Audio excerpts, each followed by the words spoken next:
Hello everybody, welcome to English class with me Ferni Sulaiman SPD.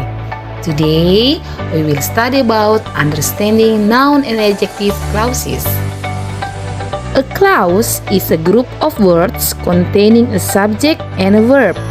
Clauses can be independent, standing alone, or dependent, needing more information to form a complete thought. While dependent clauses, also known as subordinate clauses, cannot stand alone as sentences. They add extra information to the main clause, enhancing the overall meaning and clarity of the sentence. Clauses are fundamental to English structure, allowing us to create complex and meaningful sentences. Understanding their roles enhances our communication skills and clarity in writing. This presentation will delve into noun and adjective clauses, illustrating their usage and significance through engaging examples to ensure a solid understanding for all audiences. As definition, noun clauses act like a noun. For introductory words, noun clauses' common starters include that, if. As function, noun clauses function as subject, object, or complement.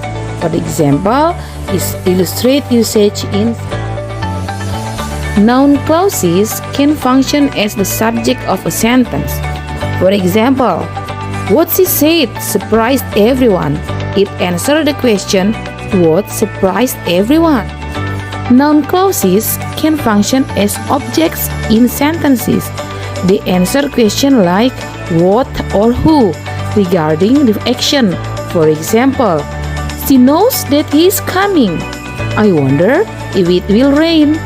They ask what you want.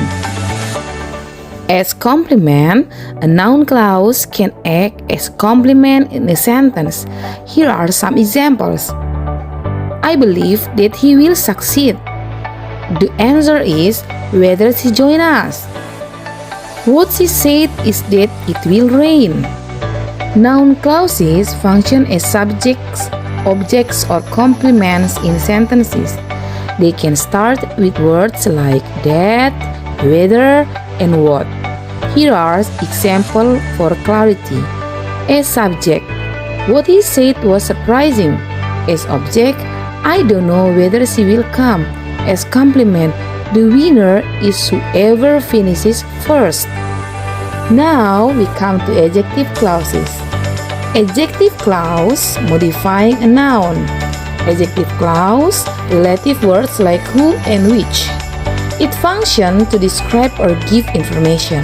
For example, illustrate adjective clauses usage. Now we come to adjective clauses. Adjective clause modifying a noun. Adjective clause relative words like who and which.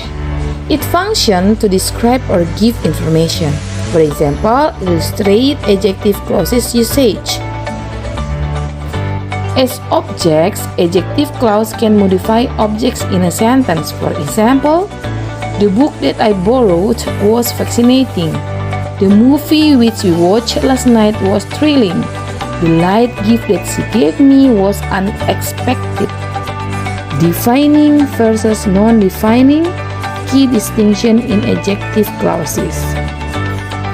Defining adjective clauses provide essential information about a noun, helping to clarify which specific noun is being discussed in the sentence. While non-defining clauses offer additional information that is not crucial for understanding the noun. They are typically set off by commas to indicate comparing clauses between noun and adjective.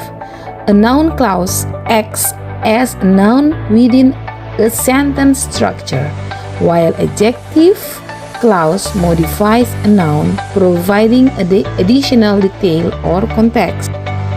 Noun clauses often start with that, whether, or WH words like what and how. Adjective clause utilize relative pronouns such as who, which, and that. Noun clauses serve as essential components of sentences acting as subjects, objects, or complements.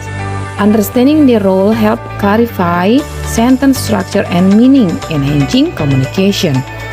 Adjective clause modify nouns, providing additional information about them. By knowing how these clauses function, speaker can create more descriptive and engaging sentences that capture the listener. Common errors with noun clauses include confusing noun clause with adjective clauses, omitting the introductory word, for example, that and whether, incorrect placement within sentences. Practice can help identify and correct these issues. Mistakes in adjective clause. First, misplacing commas in non-defining adjective clauses. Second, confusing who and whom in relative clauses. Third, omitting necessary relative pronouns. Fourth, using adjective clauses incorrectly as noun clauses. In punctuation side, common errors. For example, missing commas in non-defining clauses. Use commas to separate non-defining adjective clauses. No commas for defining adjective clauses. Practice identifying clause types for correct punctuation. For example, my sister, who lives abroad, is visiting, and versus the book that I borrowed. For conclusion, noun clause is essential for clear writing, and adjective clause enhances description effectively. Okay, now we come to the end of this presentation. Thank you very much for your attention, and we will meet again in the next video. Bye bye.